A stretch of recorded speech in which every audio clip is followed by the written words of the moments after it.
हरि जय जय राम कृष्ण हरे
हरिमार्ग सार येण्याची तरी जय हरिमार्ग सार येण्याची तरी जय एरवी उभी जे संसारचा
हरि मार्ग सार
श्री हरी घोषणाने नित्य जपता श्री हरी घोषणाने नित्य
उभिजे संसार रथ जपता श्री हरी मोक्ष नांदे नित्य तरेल पैसत्य हरिनाम काय हे ओखद नाम नामामृत हरिनामे तृप्त करी राय जपता श्री हरी मोक्ष नांदे नित्य तरेल पैसत्य हरिनामे निवृत्ती साचार हरिनाम जपत नित्य हृदयात हरी हरी जपता श्री हरी मोक्ष नांदे नित्य तरेल पैसत्य हरिनामे विठ्ठल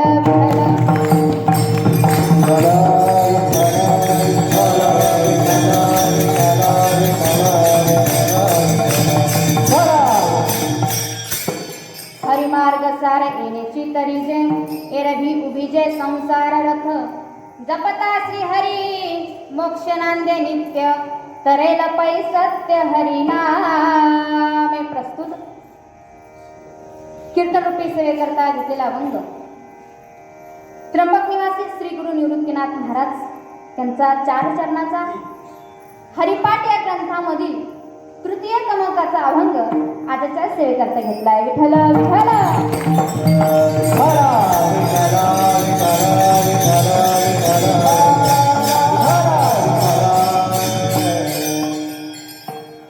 अभंग सर्वांच्या परिचित आहे. येथे बसलेल्यापैकी माझ्या सहित असा एकही नाही की ज्यांचा हा अभंग पाठ सगळ्यांचा पाठ आहे. अगदी टाळकरी असतील, गायक असतील, मृदंगाचार्य असतील, आपले विनेकरी बाबा असतील, साऊंड सिस्टीमवाले दादा असतील, बसणारे असतील, असं एकही नाही की ज्यांचा हा अभंग पाठ सांगा बरं तिसरं चरण नाही का? म्हणजे पाठ करायचं आम्हीच घेतलंय, म्हणायचं आम्हीच, सांगायचं आम्हीच, असं सगळेच अभंग काय सगळ्यांच्या पाठ राहत.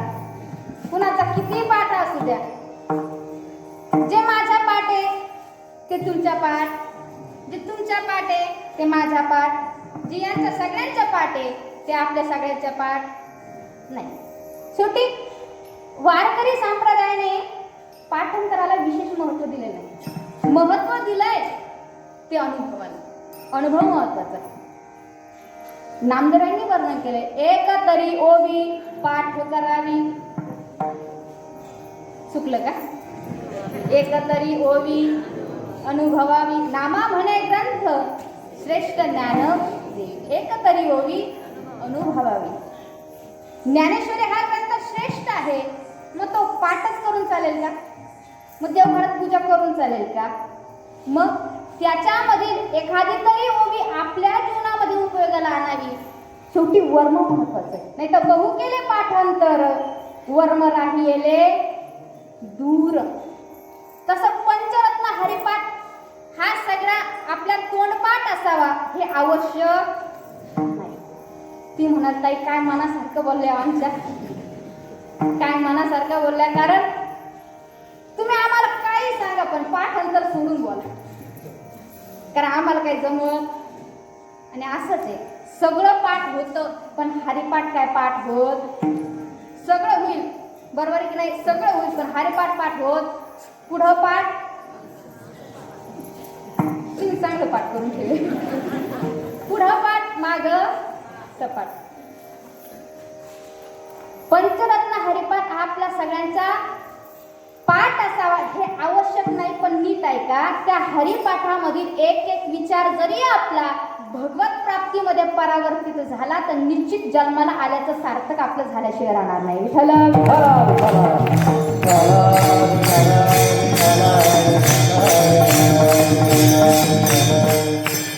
अभंग निवृत्तीनाथ महाराजांचा आहे.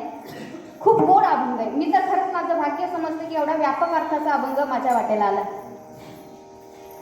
निवृत्तीनाथ निवृत्तीनाथ महाराजांचा अभंग, या अभंगाद्वारे निवृत्तीनाथ महाराज तुम्ही आम्हाला सांगतात, बाबांनो, सगळ्या मार्गामध्ये जर श्रेष्ठ मार्ग जर कोणता असेल तो ईश्वर मार्ग आहे. त्या मार्गाने जर तुम्ही गेलात तर तुम्ही तरुण जा. भले आजच्या पिढीतला तरुण जरी असला, भले त्याला धरून आणावं लागलं तरी सुद्धा तो तरुण जाईल. ही सत्यता हरिनामात आहे. हरिमार्ग सार येण्याची तरी जे एरही उभी जे संसार, तर बाकीच्या सगळ्या गोष्टींमध्ये संसाराचं दुःख दडलेला. मग एकाला प्रश्न केला, आम्ही जर त्या मार्गाने गेलो तर आम्हाला मोक्षाची प्राप्ती होईल का? आम्हाला मोक्ष मिळेल का? निवृत्तीनाथ महाराजांनी सांगितलं, मोक्षाचं काय घेऊन बसलाय? मोक्ष तुम्हाला पावला पावलावर नांदताना दिसेल. कधी जपता श्री हरी मोक्ष नांदे नित्य, तरेल पैसत्य हरिनामे.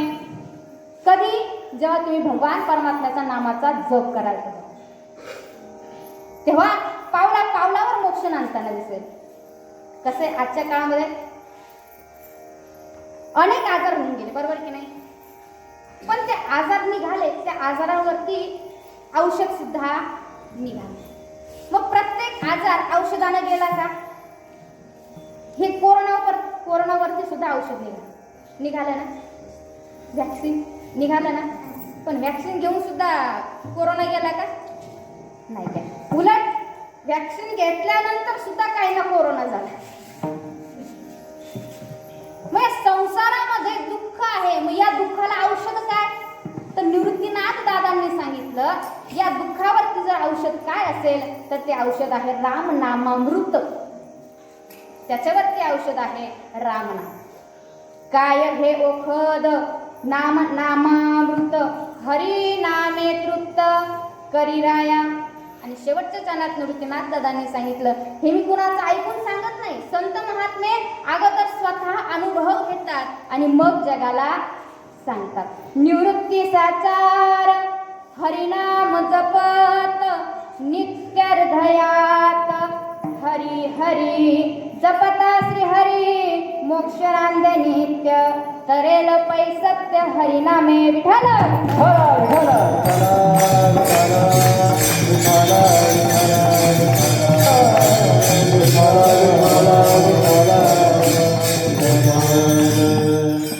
अभंग तुम्हाला कळाला? अभंगाचा अर्थ नक्की ना? चला अभंगावर चिंतन करण्यापूर्वी हे ब्रह्मांड ज्याचा सत्यान चालतो त्या प्रभू परमात्म्याला एकदा सर्वजण मिळून वंदन करूया. जयांची केली स्मरण, होय सकळ विद्यांचे अधिकरण, ते जीवंदू श्री चरण श्री गुरूंचे ते नमस्कारो आता. मज हृदयी सद्गुरु जेने तारिलो हा संसार पुरु, म्हणून विशेषी हत्या धरू विवेकावरी. सरस्वती माते द्यावी मज स्फूर्ती, येतो का कुलती तुझ लागी. गुरुर्ब्रह्मा गुरुर्विष्णू गुरुर्देव महेश्वरा, गुरुर साक्षात परब्रह्मा तस्मै श्री गुरवे नमः. समचरण सरोजं सान्द्रनीलाम्बुदाभं, जगननीत पाणी मंडन मंडनानं, तरुण तुलसीमाला गंधरं कञ्जनेत्रं, सदधवलहासं विठ्ठलं चिन्तया. पांडुरंगा करू पांडुरंगा करू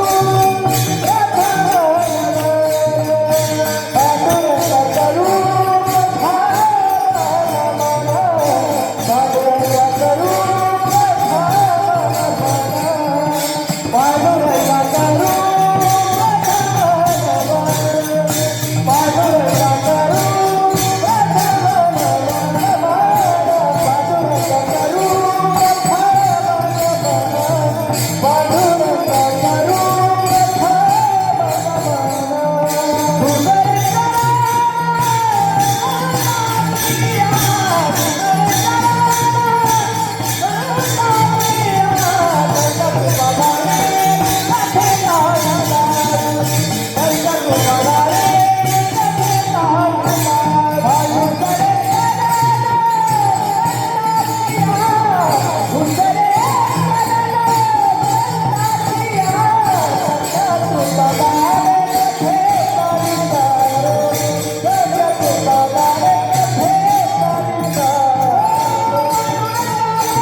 पांडुरंगा करू प्रथम नमन दुसरे चरण संतांची या त्यांच्या कृपादाने कथनेचा विस्तारू बाबाजी सद्गुरु दास तुका ओम नमो ज्ञानेश्वरा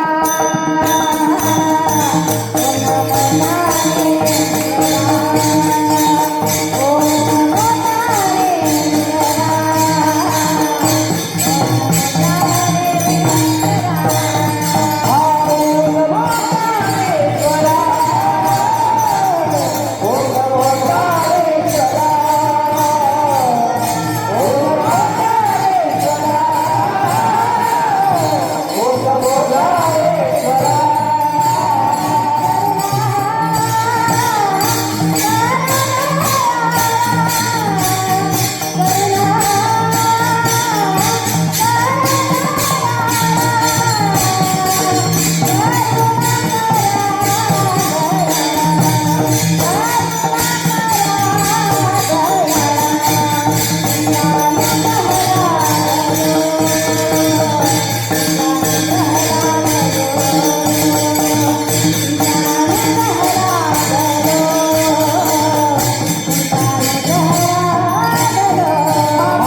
दायक फलचारी बुद्धिहीन तनु जानिके सुमिरो पवन कुमार बल बुद्धि विद्या देहु मोहे हरऊ कलेश विकार विठल विठल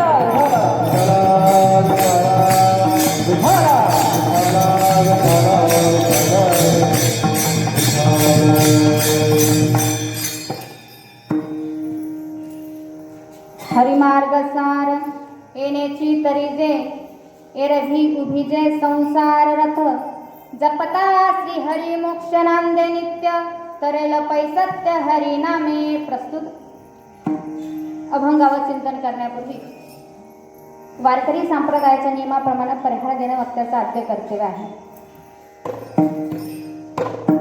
तो अल्पसा परिहार द्यायचा असा.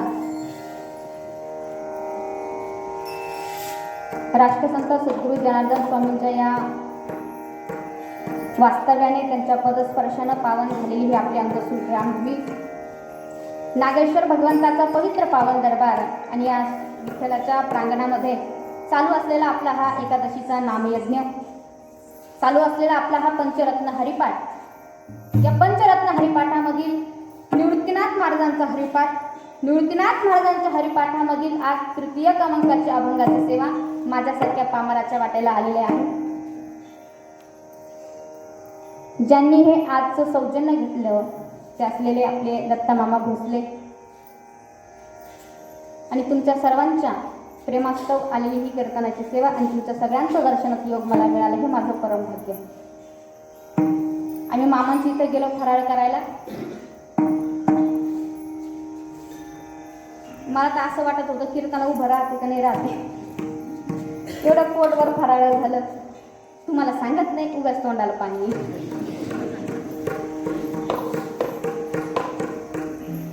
त्यानिमित्ताने सर्वांचं दर्शनाचा योग मला मिळाला हे माझं खरंच परम भाग्य समजते मी. निवृत्तीनाथ महाराजांचा हरिपाठामध्ये तृतीय क्रमांकाच्या अभंगाची सेवा. पूर्वीचा एक काळ होता, नीट आहे का, पूर्वीचा एक काळ होता. त्या काळामध्ये ना गुह्य ज्ञान होतं. गुह्य गुह्य ज्ञान म्हणजे माहिती आहे तुम्हाला, गुप्त ज्ञान. ते गुप्त ज्ञान आहे ना, ते ज्ञान तुमच्या आमच्या सामान्य जीवाला प्राप्त करणं ते शक्य नव्हतं. मग ते ज्ञान गुरु शिष्य परंपरेने ते पुढं पुढं चालत आलं. ते ज्ञान निवृत्तीनाथ दादांनी माली ज्ञानोबरायांना दिलं. माली महावैष्णव ज्ञानोबरायांनी ते ज्ञान तुमच्या आमच्या समोर ज्ञानेश्वरीच्या रूपामध्ये प्रगट केलं. माली ज्ञानोबरा खूप ज्ञानी होते असं मी म्हणणार नाही बरं का, नीट लक्ष देऊन ऐका. माली महावैष्णव ज्ञानोबरा खूप ज्ञानी होते असं मी म्हणणार नाही, कारण ज्ञानच माऊलींच्या रूपात जन्माला आले. जणू ज्ञानाला फुटलेले हात पाय म्हणजे माऊली महावैष्णव ज्ञानोबरा आहे. विठ्ठल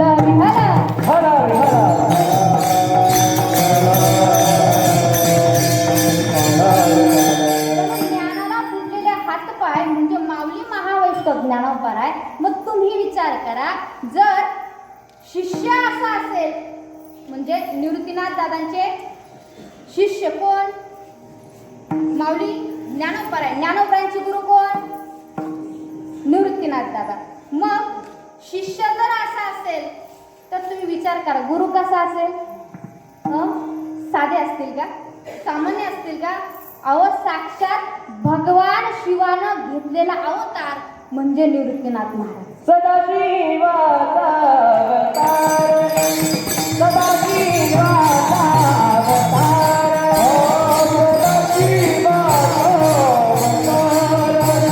सदाशिवाचा अवतार,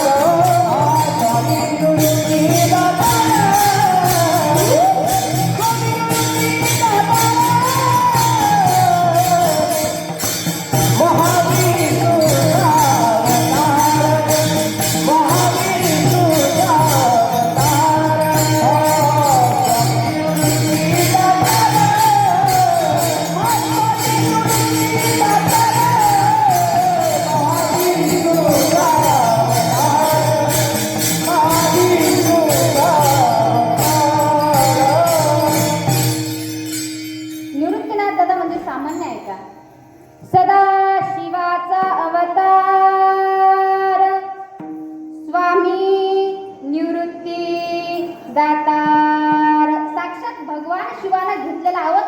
म्हणजे निवृत्तीनाथ महाराज.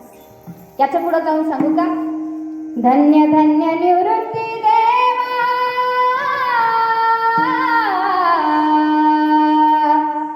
काय महिमा वर्णावा, शिवावतार धरोनी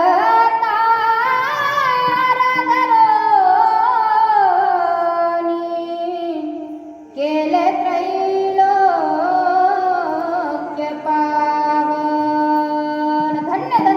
देवा. काय महिमा वर्णावा, शिव अवतार धरुनी केले त्रैलोक्य पावन, असा ज्यांचा महिमा ते श्री गुरु निवृत्तीनाथ महाराज. विठ्ठल आणि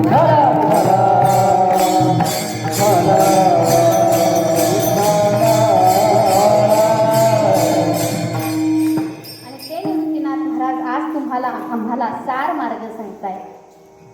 सार मार्ग म्हणजे योग्य मार्ग. कारण संतांचं ब्रीद आहे, ब्रीद. काय? उजळावयालो वाटा, खरा खोटा निवाडा, खरा खोटा निवाडा, खरा खोटा निवाडा, उजळावयालो वाटा, खरा खोटा निवाडा, खरा खोटा निवाडा, खरा खोटा निवाडा, उजळावयालो वाटा, खरा खोटा निवाडा,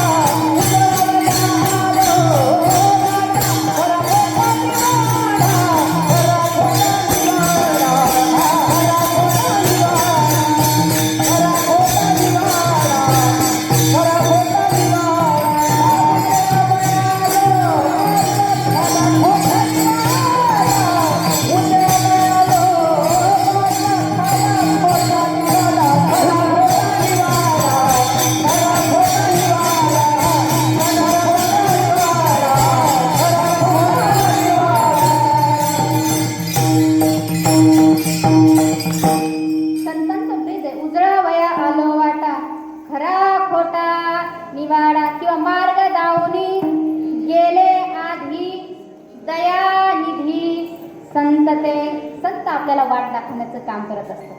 कारण बघा ना, काही वाट दाखवणारे, काही वाट बघणारे, काही वाट सांगणारे आणि काही वाट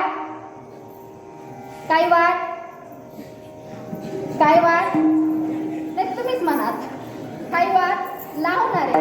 आपण ठरवायचं आपण कुणाच्या संगतीने जायचं. पण एक सांगू का, या चारही वर्गांपैकी जे स्वतःचा देह झिजवतात ना, त्यांना संत म्हणतात. जगाच्या कल्याणा संतांच्या विभूती, जगाच्या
कल्याणा संतांच्या विभूती.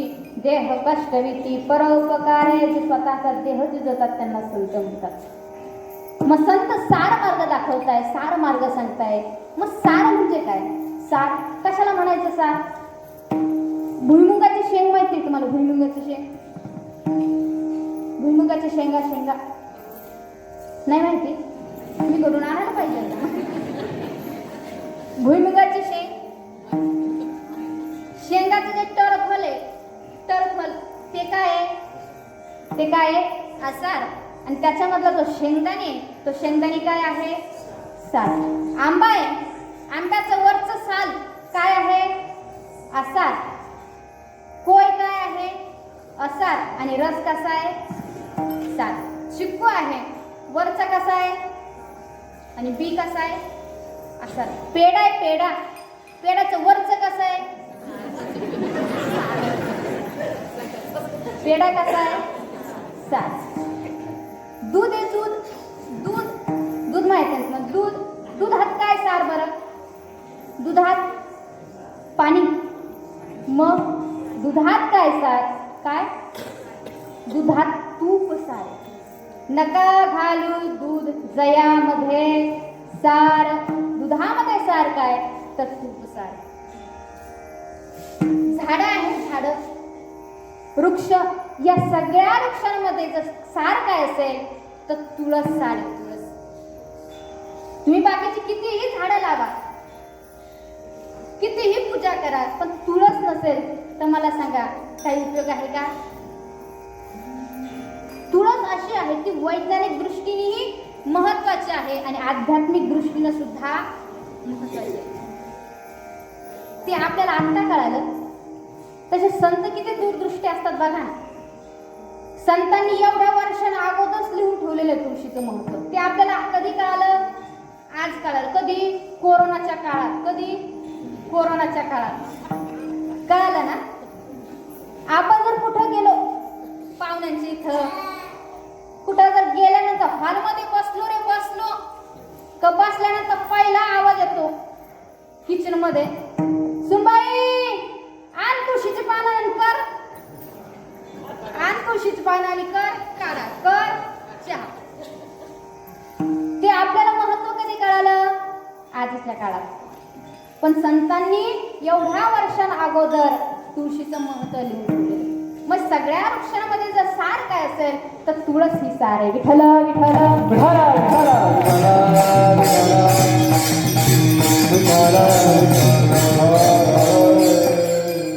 दुधामध्ये तूप सार, झाडामध्ये तुळस सार, तसं दागिन्यांमध्ये सुद्धा सार आहे. दागिन्यांमध्ये काय सार? मंगळसूत्र सार. एखाद्या स्त्रीनं कितीही अलंकार करतो, कितीही, तिच्याकडं राणीहार असू द्या, तिच्याकडं गंठण असू द्या, तिच्याकडं ते गोल गोल मण्यांचं काय असतं तो एकदाणी, बरोबर ना? तो एकदाणी असू द्या, नथनी असू द्या, बिंदी असू द्या, काय असं नसल ते दागिने असू द्या, तिने सगळे अलंकार परिधान केले, सगळे अलंकार घातले, पण तिनं मंगळसूत्र घातलं नाही. मला सांगा, सगळे दागिने घालून काही उपयोग आहे का? सगळे दागिने घातले पण मंगळसूत्रच तिनं घातलं नसेल तर काय उपयोग आहे? पण ऐका, तिनं हे कोणतेच दागिने घातले नाही. कोणते? काय राणीहार असेल, नेकलेस असेल, गंठण असेल, डोरला असेल, कोणतेच दागिने घातले नाही, पण तिनं फक्त मंगळसूत्र घातलं. तर कोणी म्हणत काही बाई मंगळसूत्र घातलं फक्त, तो बाकीचे दागिने घालायचे ना, मंगळसूत्र काढून ठेवायचं असं कोणी म्हणाल का? नाही. सगळ्या दागिन्यांमध्ये जर सार काय असेल तर मंगळसूत्र सार आहे. विठ्ठल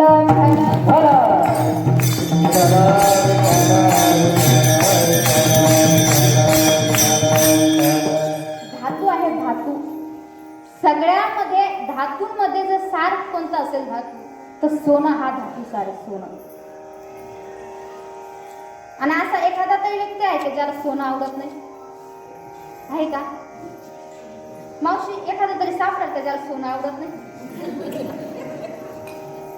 असं एकही तुळशीची माळ घालणार नाही पर सोनं घालेल असा एक सुद्धा व्यक्ती नाही की ज्याला सोनं आवडत नाही. इथं जो कोणी असेल की ज्याला सोनं आवडत नाही तिने माझ्याकडे आणून द्या, मी घरी घेऊन जाईल.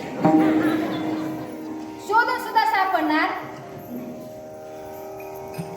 आणि माणसाचं द्या सोडून, आमच्या महिला मंडळाचं तर विचारूच नका.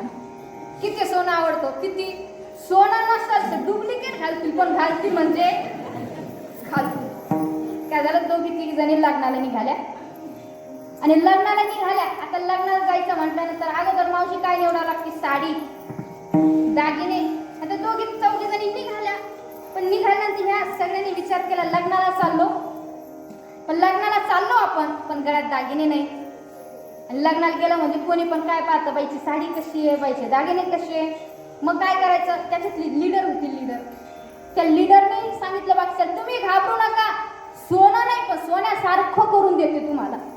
दुकानात गेली, हे असे 1000-2000चे भेटतं ना, ते डुप्लिकेट भेटतं ना, ते दागिने घेतले आणि ते सोन्यापेक्षा जास्त चमचम करतात. जे डुप्लिकेट राहतं ना ते जास्त चमचम करतात.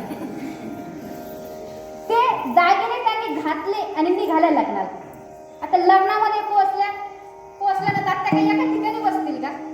आता दागिने घातल्या म्हटल्यानंतर एका ठिकाणी बसणार नाही, अख्ख्या लग्नामध्ये मिरवायला लागले.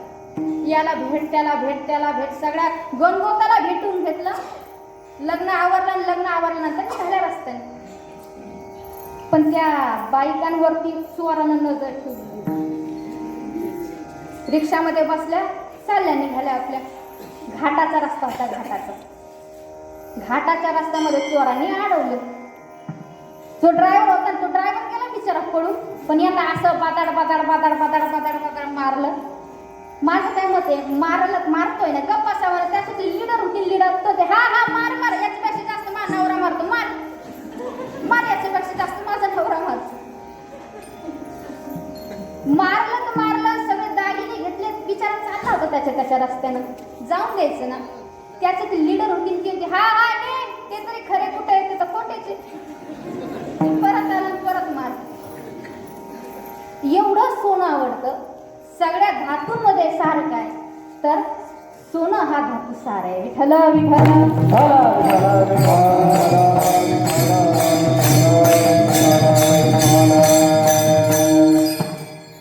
दुधामध्ये सार काय तूप सार आहे. झाडामध्ये सार काय तुळस सार आहे.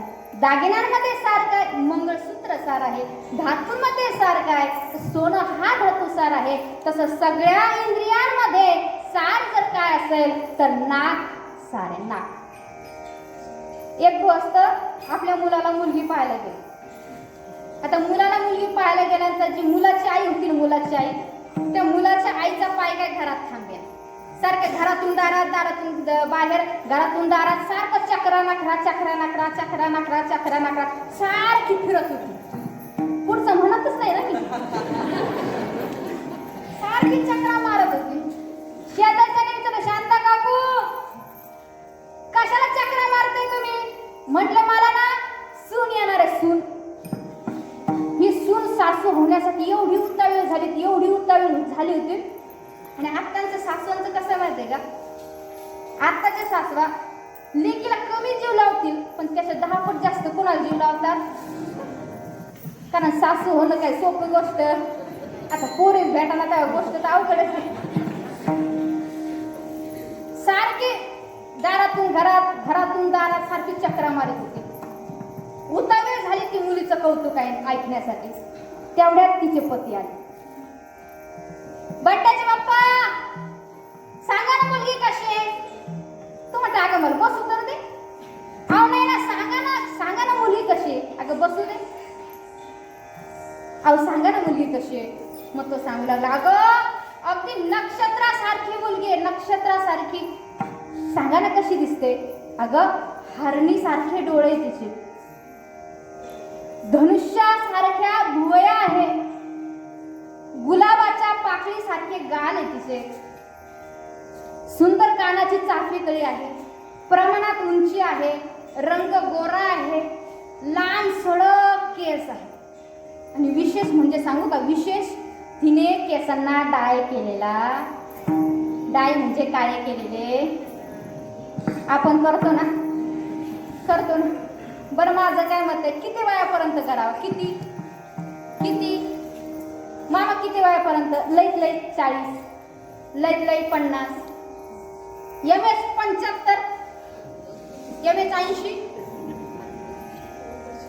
बर काय केलेले केस किती दिवसात उघडकीला येतात? किती? 15-20 दिवसात येत असतील उघडकीला. हा ज्याला अनुभव त्यांनी सांगा. 15-20 दिवसात काळे केस उघडकीला. इकडून काळे मध्येच कमी दाबाचा पट्टा तयार होतो. तो वर्णन करू लागला, सुंदर मुलगी आहे, लाल सडक केस आहे. मग ही म्हणाली, अहो मग एवढी सुंदर मुलगी आहे, मग सुपारी फोडली का? तारीख धरली का? अगं पुढचं ऐकून तर घे. पुढचं ऐकायचं नाही, तुम्ही तारीख धरली का? तो अगं पुढचं ताई, मुलगी सुंदर आहे पण तिला नाकाचाच पत्ता.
नाकाचा पत्ता.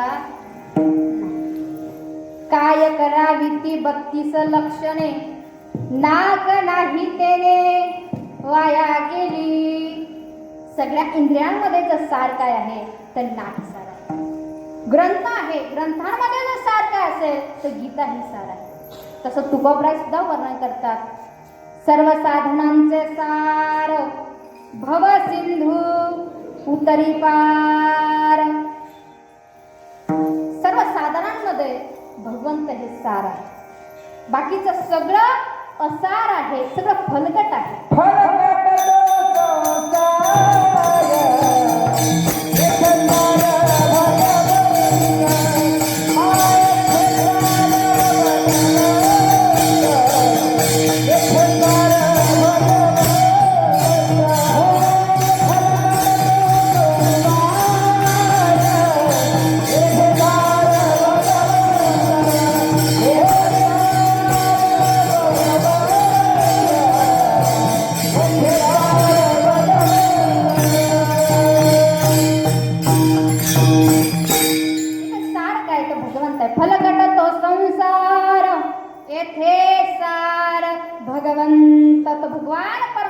सार आहे.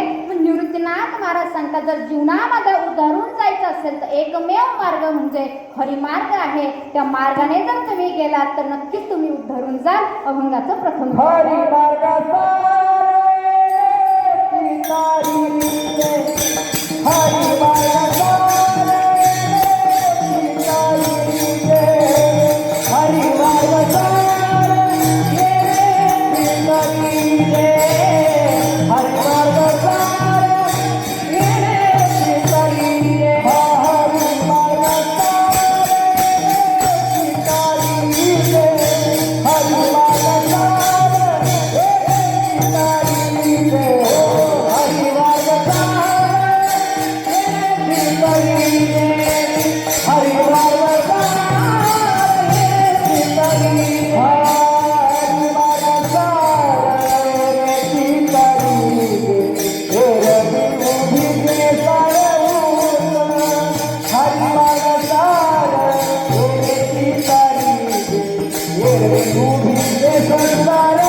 संसार रथ.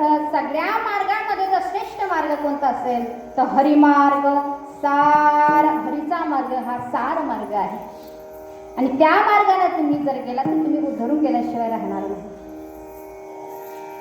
तसे ज्ञानोबा सुद्धा सांगतात जर भगवंताशिवाय जर तुम्ही जीवन जगाल तर तो जन्म मिळून सुद्धा नरकच आहे. नरक हरी विना जन्म नरकाची पैसा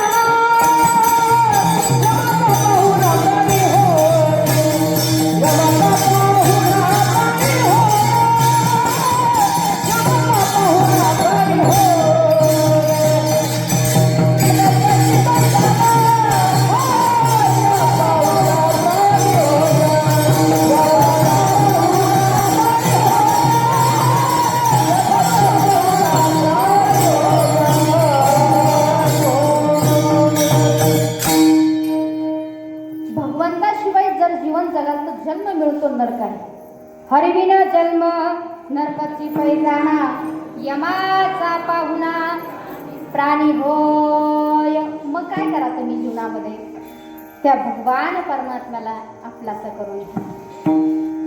आपुला तो एक देव करणी घ्यावा तेने विन जीवा सुख नोहे. त्या भगवान परमात्म्याला आपलंसं करून घ्या.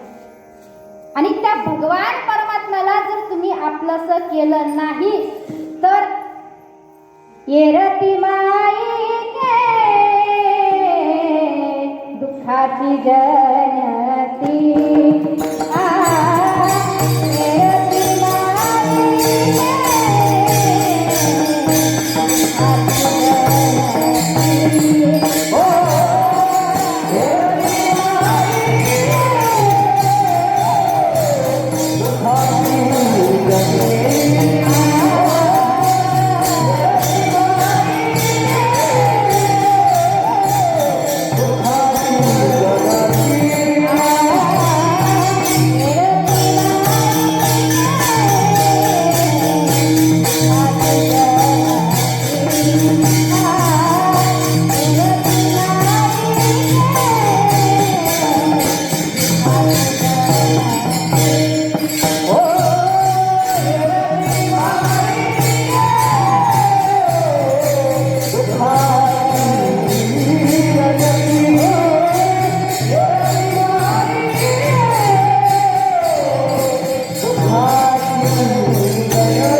येरती माईके दुःखाची जनती. इतरत्र सगळीकडे दुःख आहे. जर भगवान परमात्मा आपलासा केला तर तुम्हाला सुख मिळेल. कारण या जीवनामध्ये फक्त दुःख आहे. मला सांगा ना, सुखी कोणी आहे का? सुखी कोणी आहे का? जो देखे सो दुखिया बाबा, सुखिया कोई नाही रे. ज्याला बघावं तो कोण आहे?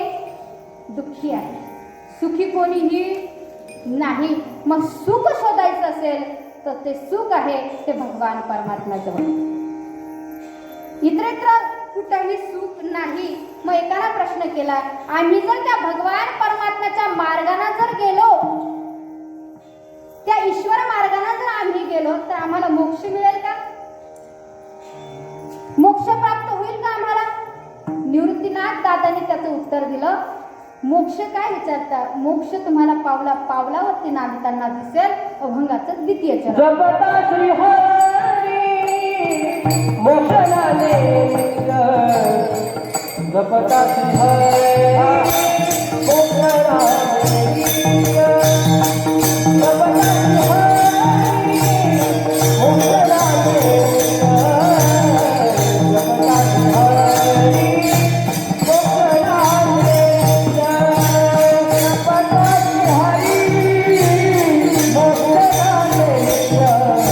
जपता श्री हरी मोक्षाने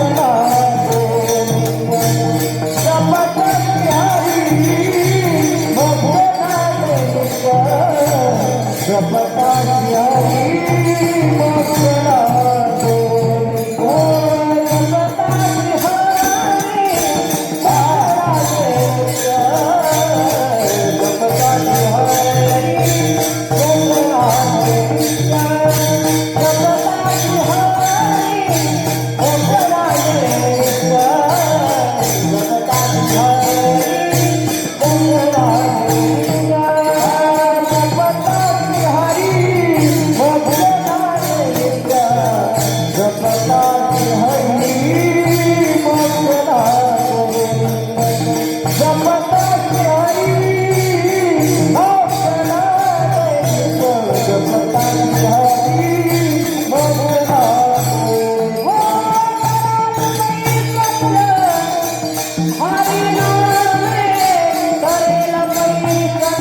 हरिनामे.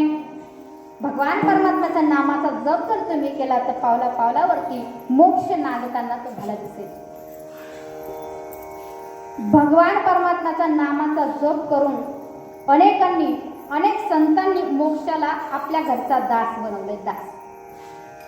मोक्ष आम्हा घरी कामारी हे दासी, होय सांगू तैसी तुका म्हणे.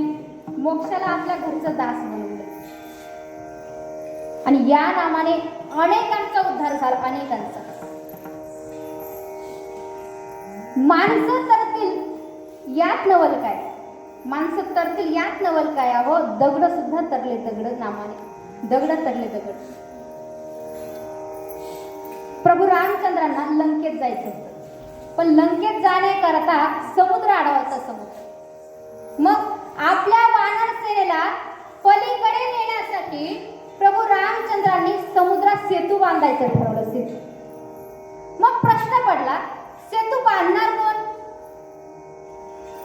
सेतू बांधायचा आहे, पण सेतू बांधणार कोण. तर दोन वानर होते. दोन वानर. कोण. नल आणि नील. त्या दोन्हीही वानरांना ऋषींचं वरदान. त्यांनी जर पाण्यात दगड टाकला तर तो दगड पाण्यात बुडत नव्हता. तो पाण्यावरती तरंगत होता. हे ऋषींना त्यांना दिलेलं वरदान. पण काय असतं माहितीये का. काय असतं.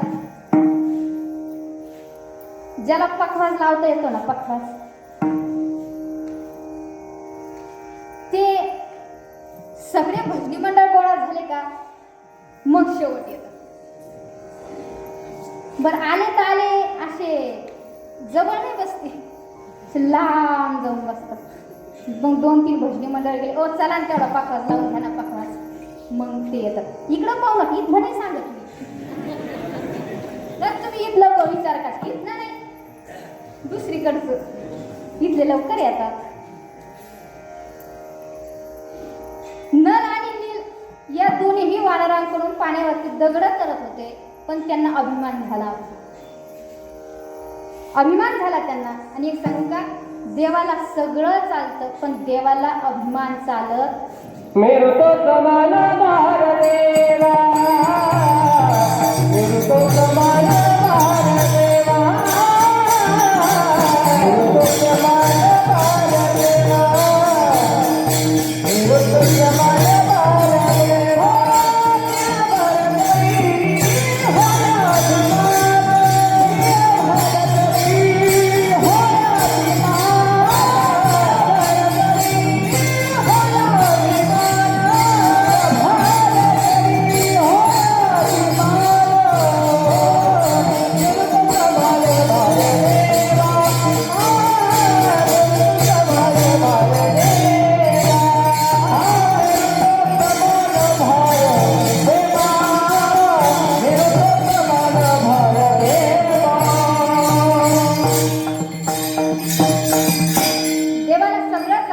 देवाला अहंकार चालत.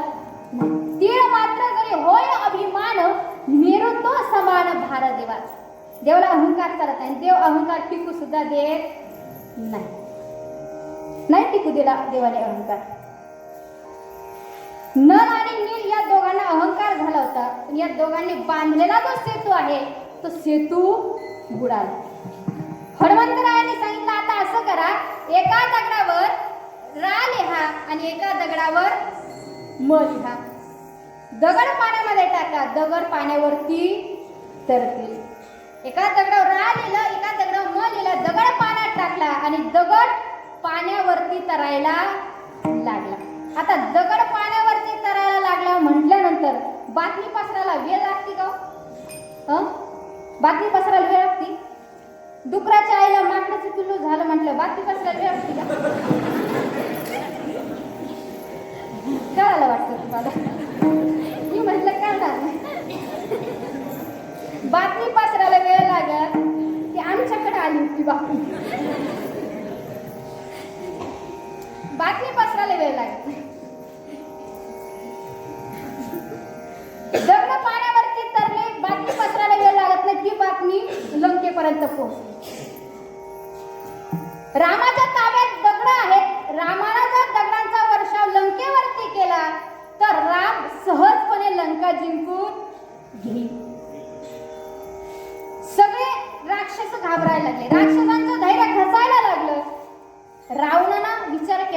जर आपल्या सैन्यांचं धैर्य जर खचलं तर आपलं हार निश्चित आहे. आपण 100% हारणार हे रावणाला कळालं. काय करावं? मग रावणाने एक विचार केला. रावणाने एक युक्ती केली. काय? समुद्राच्या काठेला सभा घेतली. सभा सगळ्या राक्षसांना जमा केलं आणि जमा केल्यानंतर सगळ्या राक्षसांना धैर्य देण्याचं काम करतोय रावण. सगळ्यांना सांगू लागलं. म्हटलं का रे, तुमचा माझा विश्वास नाही का? म्हटलं माझा विश्वास नाही. रामाने पाण्यावरती दगड तारले, हे रामाचं सामर्थ्य. मग तुम्हाला असं वाटतं का माझं सामर्थ्य नाही? मी पाण्यावरती दगड तारू शकत नाही असं वाटतं का तुम्हाला? आणि म्हटला दगड. एका राक्षसानं भला मोठा दगड आणला, रावणाच्या हातात दिला. रावणानं काय केलं? तो दगड असा घेतला, तोंडाजवळ नेला आणि काहीतरी फुटफुटला आणि तो दगड पाण्यामध्ये टाकला आणि तो दगड पाण्यावरती तरायला लागला. सगळे राक्षस रावणाकडे पाहायला लागले. रावण म्हटला, अजून विश्वास नाही का तुमचा माझ्यावर? भरोसा नाही का माझ्यावरती? जाऊन बसा म्हटले दगडावर. 50 राक्षस त्या दगडावरती जाऊन बसले, पण दगड काय बुडाला नाही. दगड बुडाला नाही. सगळ्या राक्षसांना आनंद झाला. सगळे जय जयकार करू लागले. रावण महाराज की, रावण महाराज की. अहो जय तर म्हणा तुम्ही. तुम्ही आळशी बसले बसले, जाऊ दे, पार्टी तुमची नाही. सगळे जय जयकार करू लागले. रावण महाराज की, म्हणजे तुम्ही त्याच पार्टीचे. सगळे जय जयकार करू लागले. मिरवणूक निघाली. सगळीकडे दिवसभर रावणाची चर्चा. रावणाच्या हातान पाण्यावरती दगड तरला, पाण्यावरती दगड तरला, पाण्यावरती दगड तरला. दिवसभर चर्चा जिकडं तिकडं. सायंकाळ झाली आणि सायंकाळ झाल्यानंतर जे ते ज्याच्या त्याच्या घरी गेले. रावणही आपल्या शयनगृहामध्ये आला आणि शयनगृहामध्ये आल्यानंतर मंदोधरी थोडी कुतूहलानं पाहायला लागली. रावण म्हटलं, काय झालं? काय नाही म्हटली, एक बातमी ऐकली आज. बातमी काय? तुमच्या पण हातानं पाण्यामध्ये दगड तरायला लागले म्हणे. दगड?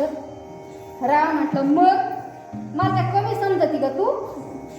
माझ्यामध्ये सुद्धा सामर्थ्य आहे, मला कमी समजती का तू? आणि एक सांगू का, आपला नवरा काय करू शकतो, आपल्या नवऱ्यामध्ये किती सामर्थ्य हे फक्त बायकोलाच माहिती असतं. आपला नवरा काय क्वालिटीचा आहे हे सुद्धा बायकोला माहिती असतं. एक महाशय, त्याला रोज सकाळी पेपर वाचण्याची सवय होती. पेपर वाचण्याची. आंघोळ झाली की बाहेर खुर्ची घ्यायचा, खुर्चीवरती बसायचा आणि रोज पेपर वाचायचा. रोज त्याला सवय. पण एक दिवस त्याने विचार केला. म्हटले आज ना जरा बायकोवरती वजन हाणू. म्हटले वजन आज थोडं वजन टाकू आपण. सकाळी सकाळी पेपरवाला आला आणि पेपरवाला आल्यानंतर त्यानं त्याच्याकडून सकाळ नाही, पुढारी नाही, देशदूत नाही, अजून गावकरी नाही, लोकमत नाही, अजून नाही, जेवढे आठवत तेवढे सांगा. मी रात्रभर सांगतेच आता. कोणताच पेपर नाही. त्यानं तो पेपरवाला सांगितलं आज हे कोणतेच पेपर घेऊ नको, आज इंग्लिश पेपर दे. इंग्लिश कोणता? Times of India they. English paper घेतला आणि वाचायला लागला. तेवढ्यात रोजच्या नियमाप्रमाणे त्याची बायको आली. हा पेपर वाचण्यामध्ये गुंतवला. ती म्हटली अहो चहा घ्या ना. हा एक नाही दोन नाही, अहो चहा घ्या ना. मी यानं वर पाहिलं. हा म्हटलं चहा नाही, चहा नाही, टी म्हणायचं. टी काय? टी म्हणायचं. आता शायनिंगच मारायची होती. काय म्हणायचं? टी म्हणायचं. ती म्हटली बर. थोडा वेळ झाला आणि त्यानं तिला जवळ बोलवलं. म्हटलं इकडे. आणि आपल्या हातातला पेपर थोडासा तिच्या साईडला गेला. म्हटलं हे बघ काय जबर ऍक्सिडेंट झालाय, जबर.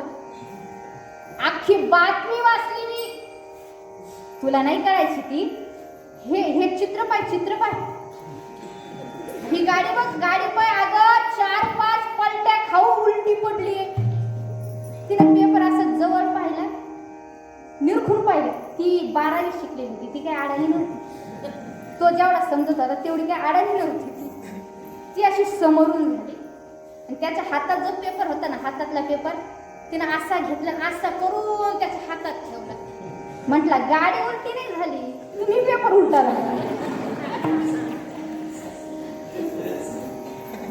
सांगायचं तात्पर्य एवढं आहे, बायको कितीही अडाणी असली तरी नवरा काय करू शकतो हे तिला चांगलं माहित असतं. मग मंदोदरीने विचार केला, आपला पती जरी लंकापती असला तरी काय क्वालिटीचा आहे हे माहिती. मग मंदोदरीला थोडं स्पष्ट विचारायला सुरुवात केली. स्पष्ट मंदोदरी म्हणू लागली, रामाने दगड तारले हे मी मानते बरं का, पण तुमच्या हातानं पाण्यावरती दगड तरले याच्या मागचं नेमकं गुह्य काय, याच्या मागचं नेमकं गुपित काय ते आत्ताच्या आत्ता सांगा. मंदोदरी काही कमी नव्हती. आत्ताच्या आत्ता सांगा, तुमच्या हातानं दगड पाण्यावरती तरले कसे. आणि एक सांगू का, नवरा किती रावण असला तरी त्याला मांजर बनवण्याची ताकद मंदोदरी सारख्या बायकोमध्ये नाही. तुम्ही नका, मंदोदरी सारख्या बायकोमध्ये हा म्हटला आता सांगावंच लागतं. रावण म्हटलं आता सांगावंच लागतं, कारण ठाणं जागृत होतं, कोपल्यावर सांगावंच लागणार आहे. पण त्याच्या अगोदर सांगून देऊ. मग रावण सांगायला, मंदोदरी तुला सांगतो पण कुणाला सांगू नको. अगं रामाच्या हातून दगडात तरले ही बातमी ऐकून आपल्या सैन्यांचं धैर्य खचायला लागलं होतं. मग मी एक राजकारण केलं. काय? दगड घेतला, त्या दगडाला शपथ घातली, तू जर बुडाला तर तुला राम नामाची शपथ आहे. आणि तो दगड मी पाण्यामध्ये टाकला, तो दगड बुडाला नाही, तो दगड पाण्यावरती तरला. ही माझी शक्ती नाही, ही माझी ताकद नाही, ही राम नाम.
आणि दुसऱ्याला घेऊन सुद्धा बुडतात, ते दगड जर नामाने तोडू शकतात.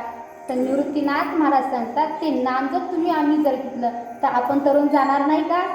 आपण तरुण जाऊ. ही सत्यता हरिनामात आहे. तरेल पै सत्य हरी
आपण तरुण गेल्याशिवाय राहणार नाही. कोण कोण तरलं? अजामिळ तरला. एका वेश्येची मुलगी कान्हू पात्रा तरली, अजामिळ तरला. मग आता एवढं नाम जर प्रभावी आहे, मग एकाने प्रश्न केला, हे नाम जर एवढं भावी आहे. मग या नामानं कोण कोण तृप्त झालं त्याचं उदाहरण सांगा. निवृत्तीनाथांनी उत्तर दिलं अभंगाचं तृतीय चरण. काय हे ओखाद राम नाम मोद. काय हे ओखाद राम नाम मोद. हात राम राम सुरू.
काय हे ओखाद राम नाम मोद.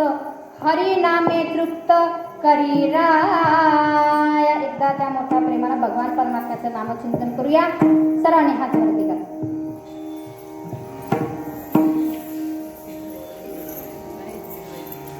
केले का हात वरती? करा ना अशी पुढे दिसता.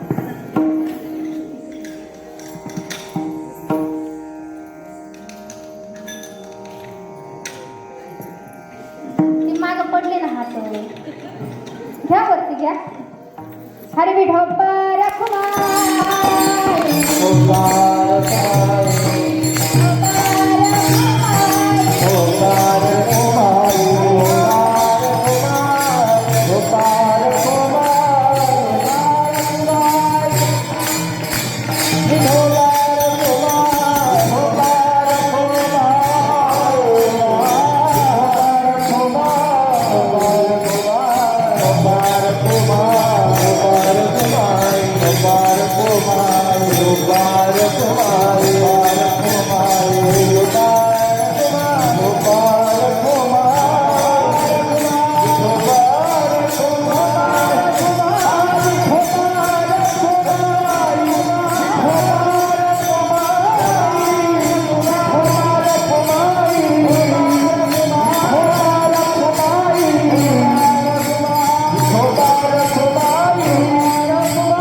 हे घेऊन टाकले तुम्ही हात मला माहिती. काय हे ओखद नाम नामामृत हरी नामे तृप्त करीराया. काय हे ओखद? ओखद म्हणजे काय? ओखद नाही माहिती? ओखद ती पूर्वीची एक म्हण आहे बघा, म्हण यण ओखद आणि कोंबडी का ते ओखद का? ते ओखद नाही. ओखद म्हणजे औषध. काय हे ओखद? ओखद म्हणजे औषध. राम नामामृत ओखद म्हणजे औषध आहे. आणि हे औषध जर तुम्ही पिलात तर तुम्ही तृप्त व्हाल. तृप्त. मग हे औषध, हे राम नामामृत पिऊन आतापर्यंत कोणी तृप्त झाला का? एखादा उदाहरण सांगा. कोणी तृप्त झालं असेल तर ऐका. कोण तृप्त झालो सांगू का? जिला वेद कळत नव्हते, जी कुठल्या शाळेतही गेली नाही, जिच्या वडिलांच्या घरामध्ये देवघर सुद्धा नव्हतं, का दारासमोर तुळशी वृंदावन सुद्धा नव्हतं, पण जिचं पूर्व सुकृत उदयाला आलं आणि जिनं घर सोडलं, लपून संतांची सेवा करू लागली हो. पण सेवा करता करता एक दिवस ती पकडल्या गेली आणि संतांना तिच्या मनातील भाव कळाले. संतांनी तिला आपल्या आश्रमाच्या शेजारी राहण्यासाठी जागा दिली आणि तिला सांगितलं, अगं तुझी एवढी श्रेष्ठ भक्ती आहे, एवढी महान भक्ती आहे, आम्हाला देवाच्या दर्शनासाठी जावं लागतं, पण तुझी एवढी महान भक्ती आहे, देव स्वतः तुला भेटण्यासाठी. काय तिचं नाव? शबरी. मी न जानकी राजकुमारी,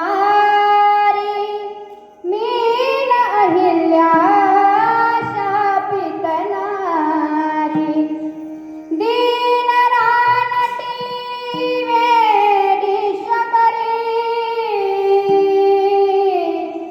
तुझ्या पदाचे अखंड चिंतन ही माझी साधना.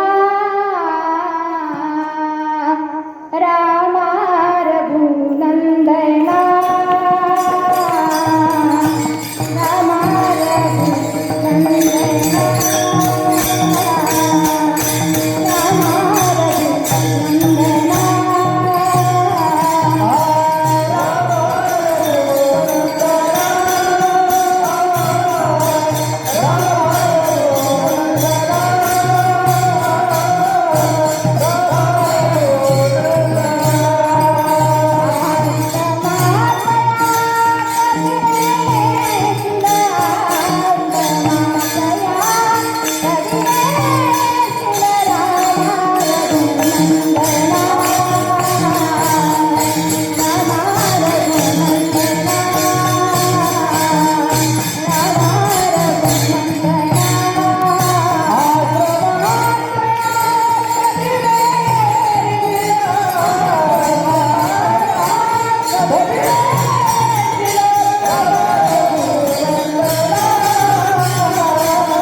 कोणती?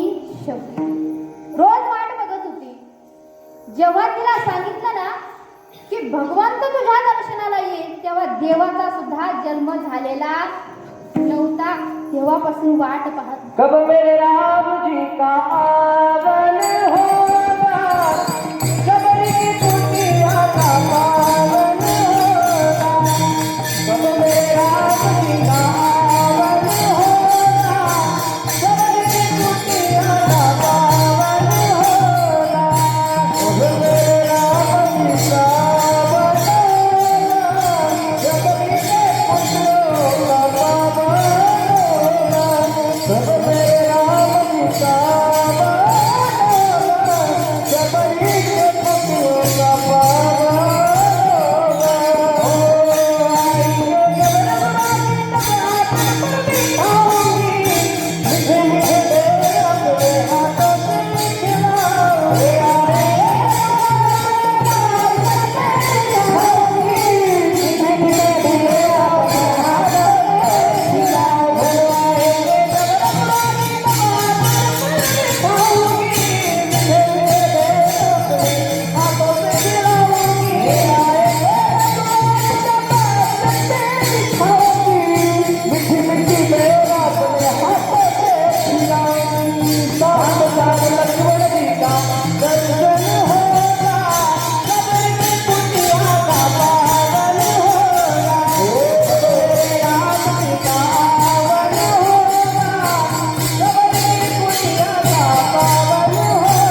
त्याच्यावरती फुलं टाकायची. बोरं आहेत ती बोरं तोडून आणायची. काय करायची? बोरं खाऊन बघायची आधी स्वतः. जे आंबट असेल ते फेकून द्यायची आणि जे गोड असेल ते माझ्या रामासाठी, माझ्या देवासाठी ठेवायची. रोज वाट बघत होती आणि एक दिवस तो दिवस उगवला. तो सोन्याचा दिवस होता. आजी सोनियाचा धेनु वर्षे अमृताचा धनु. आजी सोनियाचा धेनु, आजी सोनियाचा धेनु वर्षे अमृताचा धनु. आजी सोनियाचा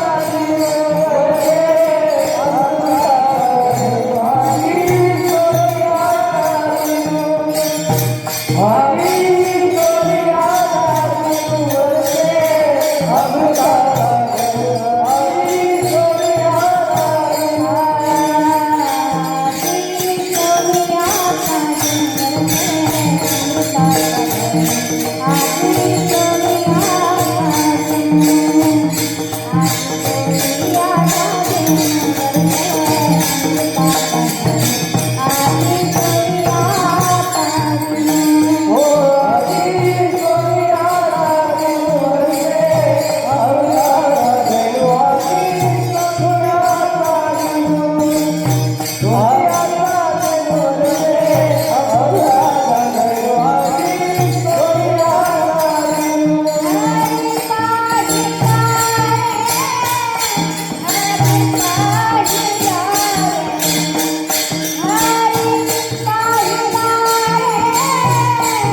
अमृताचा घनु. आजी सोनियाचा दिन. तो दिवस उजाडला. दोन मूर्त्या येताना दिसल्या. आनंदाने उड्या मारू लागली शबरी. माझे भगवान आले, माझे रामराय आले, माझे देव आला. उड्या मारू लागली. एवढी हरवून गेली, एवढी हरवून गेली. देवाला बसवावं कुठं हे सुद्धा तिला कळेना. दगडावरती बसवलं देवाला. देवाला दगडावरती बसवलं तिनं. भगवंताचे चरण धुण्याची तिची इच्छा आहे, पण चरण धुण्यासाठी तिच्याकडे पात्र नाही. बसवण्यासाठी खुर्ची नाही, सोफा सेट नाही. आपलं घर खुर्च्यांनी सोफा सेटनी गच्च भरलंय, पण आपल्याकडे देव यायला तयार नाही. तिच्याकडे बसायला जागा नाही. भगवंताला दगडावरती बसवलं. पाय धुण्याची तिची इच्छा आहे, पण तिच्याकडे पात्र नाही. आपलं घर पात्रानं गच्च भरलं. शेजारच्याकडून भाजी आणली का ते भांडं इकडंच गडपतं. शेजारच्याकडून एखादा तांबा आणला का तो तांब्या इकडंच गडपतं. आपलं घर पात्राने गच्च भरलंय. शबरीकडे चरण धुण्यासाठी पात्र नाही. भगवंताने शबरीच्या मनामधील भाव ओळखला. चरण वरती केले. शबरी मातेने आपले दोन्ही हात चरणाखाली घातले. आपलं मस्तक चरणावरती ठेवली. इतकी रडली, इतकी रडली, इतकी रडली. डोळ्यांच्या आसवांनी त्या शबरी मातेने भगवंताचे चरण. शबरीकडे चरण धुण्यासाठी पात्र नाही, पण तिची पात्रता आहे. आपलं घर पात्रानं गच्च भरलंय, पात्रता नाही. त्या शबरीने भगवान परमात्म्याच्या दर्शनासाठी एवढ्या दिवस वाट पाहिली. फक्त त्या संतांच्या शब्दावरती विश्वास ठेवला आणि विश्वास ठेवल्यानंतर त्या नामानं, त्या राम नामानं तृप्त झाली आणि शेवटी भगवान परमात्मा तिला दर्शन देण्याकरता आला. कशामुळं? राम नामाने फक्त तृप्त झाले. म्हणून हरिनामे तृप्त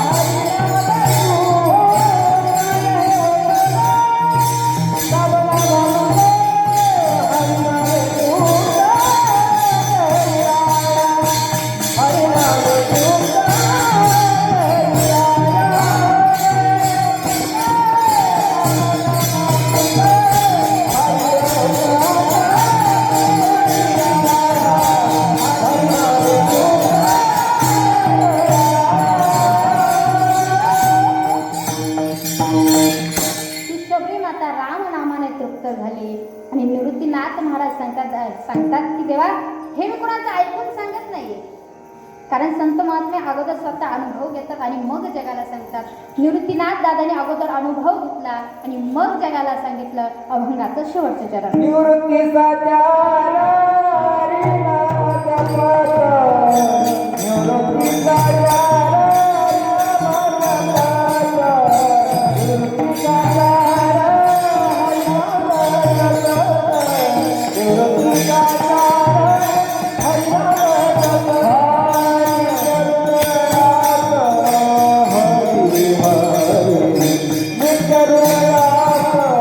हरी हरी जपता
हरिमार्ग सार येण्याची तरीचे एरवी उभी जे संसार रथ जपता श्री हरी मोक्ष नांद नित्य सरेल पैसत्य हरी नामे झालेली सेवा भगवान परमात्म्याच्या चरणी समर्पित करण्यापूर्वी तुम्हा सर्व माता पित्यांच्या मनापासून आभार मानते.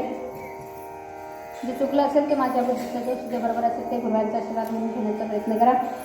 सेवेसाठी ज्यांनी उत्कृष्टाची साथ संगत केली, आपले मृदुगाची साथ करणारे आपले देशमुख दादा आहेत, दादांचेही मनापासून आभार. मीनाची साथ करणे आपले बाबा आहेत, बाबांचेही मनापासून आभार. आपले गायनाची साथ सार्थक महाराज, गायनाची साथ करणारे आपले आकाश महाराज आहेत, त्यांचेही मनापासून आभार. इकडे गायनाची साथ करणारे, आता त्यांचं नाव सांगायची तर गरजच नाही, माझे पती मयूर महाराज, त्यांचेही मनापासून आभार मानते. इकडे गायनाची साथ करणारे आपले महाराज आहेत, संतोष भाऊ आहेत, भाऊंचे मनापासून आभार. इकडे दादा आहेत, सागर दादा आहेत, आपल्या दादा आहेत. आता वयामानासारख्या नावच आठवते मी, काय करावं. आता तुम्ही सगळ्यांचे नावं सांगितले.